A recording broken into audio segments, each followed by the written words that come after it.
Hey guys, welcome back to the channel. So this video is a continuation of the Omega build series, which is a direct follow-up to the Insurrection bow setup we used to farm the normal version of Omega. And today we're upgrading that exact build and using it to take down the Savage version of Omega.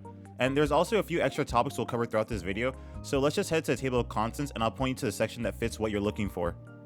Alright guys, so if you just want the equipment and decorations, head to the timestamp down below and you'll find the full tested build there. Because with this setup, you can clear Savage Omega in about 15 to 20 minutes with a multiplayer team and still push excellent DPS. So if you want to learn how to actually use this build, jump to the Playstyle section. I'll walk you through the full step-by-step on how to fight Savage Omega efficiently with this build. But before those two sections, we're first going to answer a community question that came up recently.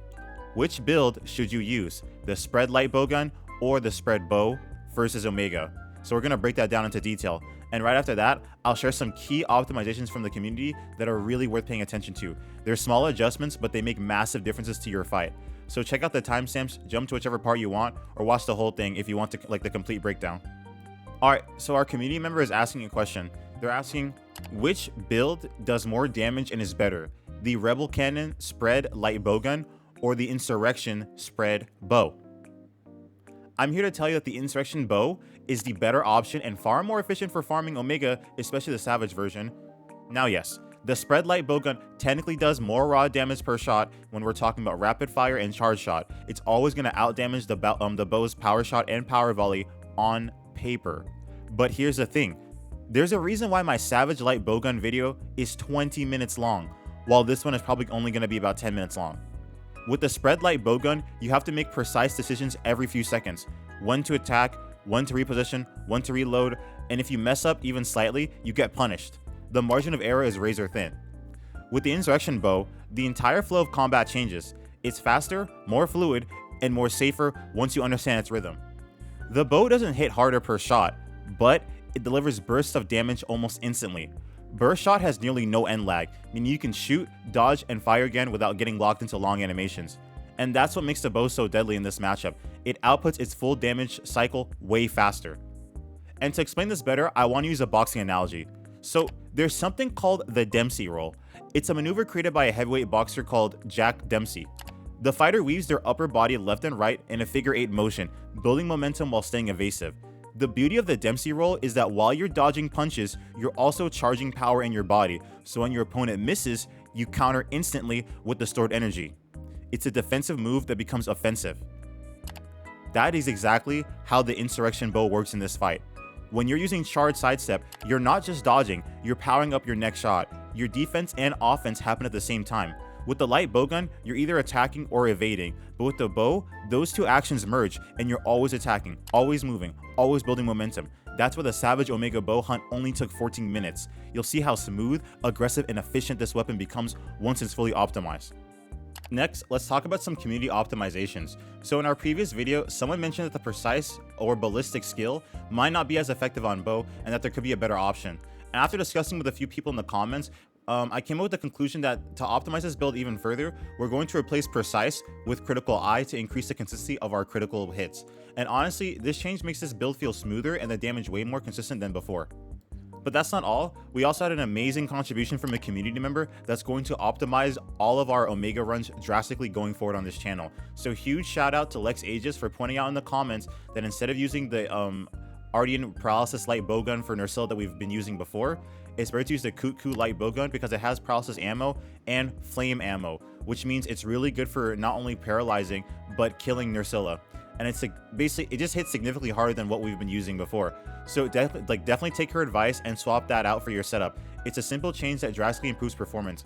And moving forward, I'll be featuring her comment and giving full credit whenever we use the optimization and future builds. She admits that she didn't come up with this idea, but just her mentioning it and bringing it here is a really big deal for me at least. So, I want to give her credit for that. So again, thanks to Lex Aegis and everyone in the community who contributes to improving these guides. I'm just some guy, bro. You know what I mean? So y'all's contributions helps out a lot. So if you have any kind of optimizations, any kind of improvements, let me know and I'll shout you out. Or if you have a channel, I'll shout that out as well. All right, let's start the actual fight. So just like before, you want to open up with Palm Motif because that's your opener for every time you start with Omega. And after Palm Motif, your first priority is to focus on his forelegs, just as before. This part has not changed from the first video, and it's the exact same approach that we use for Light Bowgun as well. So keep your attention on those forelegs and do whatever you can to dodge his atomic rays, flamethrowers, and other options. So your main goal here is just to get Omega to leave Area 1 as quickly as possible. You don't want to waste time trading damage here. Just break the legs, stay mobile, and keep applying pressure. And then outside of that, Area 1 is really just straightforward. Once he relocates, then that's when the real fight honestly starts. Alright, now there's a few specific attacks from Omega that I want you to look out for in the first area. So the first is the flamethrower, and even though you can use discerning dodge to pass through it, I honestly don't recommend it. It's just too risky and not worth trading for your positioning for. So just stay mobile and sidestep out of it and to get out of range. The second attack is mortar fire, and honestly just get out of the AoE bubbles. Just be cognizant and don't overcommit, and then you won't get caught by that attack. And then finally, when Omega uses Muster Bomb and it targets you, just keep spamming charging sidestep to avoid it completely. And honestly, those are only true major attacks you need to look out for in Area 1. So don't worry about anything else too much. Just avoid those attacks and then try to clear Area 1 out as fast as possible. Alright, so moving into Area 2, just make sure you grab the Heat Mantle bug on the side before entering. And one more tip, don't be the first to enter into the arena because Omega always targets the first person that enters. So, let someone else trigger his aggro while you hang back and prep your buffs. And then once you're inside, your job is the same. Literally just focus on his forelegs. And as you can see in the clip below, Omega locks onto another hunter and none of his attacks are aimed at us. So this creates a perfect window to deal uninterrupted DPS. And this kind of long, prolonged, uncontested, damage phase is critical. And it's where a huge portion of your total damage comes from. And if you watch the spread light bowgun guide, that should look pretty familiar to you because that's the same core pattern that applies here.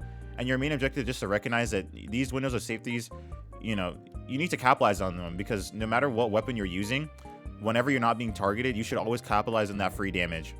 Alright, so when you're moving to Area 3, the tactics don't really change much here. So just like I said before, this part is just all about execution, so I'll speed up the footage until Nerscylla spawns in.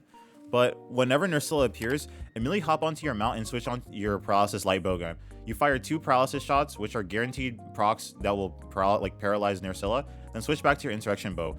Dismount your Sacred, and then pop your Rocksteady mantle and join your team for the DPS check.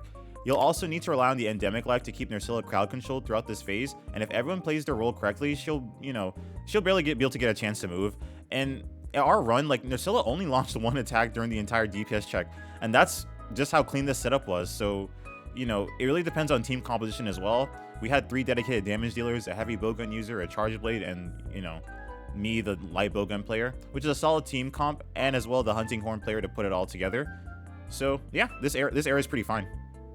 Alright, so moving into Area 4, it's honestly the same routine as before, but the one key thing here is that you should always have your Farcaster, because in this section, you'll see that whenever I get caught by the rocket punches and I end up in a hit stun, right after that, he follows up with Starboard Cannon, but I'm able to Farcaster away just in time. And this is the same technique that we talked about in the light bowgun video, where it's if Omega fires a laser beam at you, or, a charge attack while using your light bowgun, light bowgun does not have the same kind of mobility and defense mechanisms that the bow has, so just Farcaster away. Here, we're using that technique even for the bow, because there's times where you just need to get away. So don't try to gamble with a risky dodge. Honestly, just reset your position. And now, about the laser beam attack. Listen, I know there's a lot of aura farmers in this community, and I applaud you, but bro, do not risk it. This is a very dangerous move. So instead of Farcasting every time, your main priority is just to stay on Omega. And it's not just for DPS, it's also just for your safety, because the only reason, I got clipped in this clip is because Omega created distance, which gave him space to launch his follow-up attack. So if Omega flies across the arena, you need to chase him immediately. Don't let him reset distance. Always be in hot pursuit. And when you keep pressure on him, even his laser beam becomes a non-issue because he doesn't have room to aim it properly. And in this clip, the laser beam it's not really dangerous because he didn't move far enough to make it effective, but still. And in the clip, you're seeing me dodge through the laser beam. Like I said, this may look cool, but this is a very desperate move because I'm trying not to die. This is a very dangerous move and you can die from this. It's better just to avoid it. But aura farm if you want to. I do not blame you. Honestly, it's valid. But yeah, guys, as you can see, that's pretty much it. It's honestly the same stuff as before, just with a few tweaks about the laser beam. But yeah, I mean, the quest only took 14 minutes. You guys will be able to get it down pretty easily. All right, let me give you the equipment and decoration so you can copy the build and the playstyle. So let's get to it. All right, guys, here's the equipment, decoration, talisman, everything you basically need to copy this build. If you have any questions, just drop them down in the comments. If you have any optimizations or suggestions or tips, I'd love to hear them. And if you see someone in the comments who's struggling with this hunt and I haven't replied to them yet, could you please help them out? I'd really appreciate it. And if you share something insightful, I'll shout you out in the future video. If you got a YouTube channel you want me to shout out, I'll shout that out. Just let me know and I'll show some love as well. All right, y'all take care and have fun. I'll see you later.